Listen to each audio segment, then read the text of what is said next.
Well, it's a big game for the weekend. Tottenham versus Manchester City. I've got this smirk on my face because I don't know why we consider this game a big game. But yeah, fair enough. We cannot ignore that these are two of the traditional sides in the Premier League in recent time. And as usual, we always discuss these games. Getting straight into the action, Victor, who are the favorites for this game? Spurs versus Manchester City. It has to be City. I mean, if I'm Guardiola, I'm starting my pre-match pep talk with, all right, lads, it's only Spurs away, honestly. We're at the end of January, and Spurs have only won 2 Premier League home games this season. That was Burnley on match day 1 back in August, and Brentford at the beginning of December. That's it. Spurs are certainly there for the taking, even for a City side that, yes, has been weaker this season than what we're used to seeing from them, but City are the favorites here. Yeah, obviously. And Max, how much of an impact will this game have on the title race? I mean, at this point of the season, any game involving Arsenal, Man City, and Aston Villa are definitely making some stuff for the title race, but it feels like Spurs are just in a terrible form, as Victor said, at home, and it feels like it has to be an easy game for City, so in my book it won't really matter for the title race because it has to be Man City's easy game. Interesting. And back to you, Victor, like Spurs have been a boogie side to City in recent time, but like given their recent home form, just like you mentioned, is there still a chance that they can cause an upset? It's hard to see it unless we're counting a draw as an upset.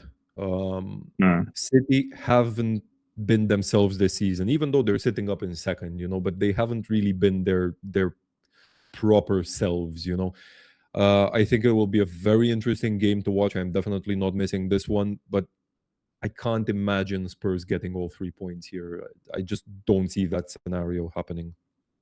Fair point. And Max, what must Guardiola and City do if they are to win, like almost all of us and the bookmakers expect? I'll probably just suggest them not to be in a rush in attacking and transitional phases, as we all saw in Man United game, which cost them all 3 points.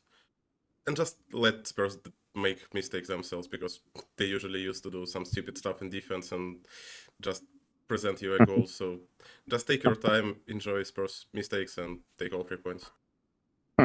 Interesting. Anyway, back to you, Victor. Who are the key players or tactical decisions that could decide this game? I feel like City's defense is solid again, thanks to Gueye. So, yeah, I suppose that's what an infinite budget and no repercussions can do for a club. Midfield is obviously going to be crucial here, especially the way Spurs are planning to handle Bernardo Silva. I think that's going to be key for them. And I'm also keeping an eye on the flanks. Jeremy Doku has come good this season. Spurs will probably need to double up on him to have a shot at keeping him quiet.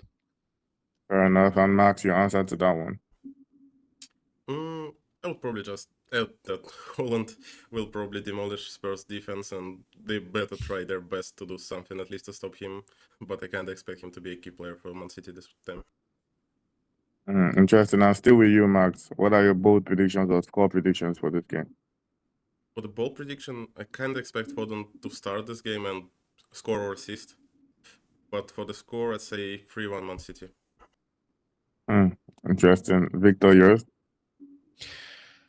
I know we've been banging on and on about how City are heavily favored to win this. I'm going with 1-1 and the red card in the game. 1-1 and a red card in the game. That's actually pretty bold. For me, I see Spurs scoring 2, and I see City winning. So I'm going with a 3-2 or a 4-2 win for City in that one. Yeah, but I mean, if Victor's prediction comes to pass, I would not be bothered in the slightest. In fact, I would be very happy. But yeah, we're gonna see how this game unfolds. Lots of implications, lots of possibilities, and it promises to be exciting. And of course, we'll be here with all the best talking points post-match.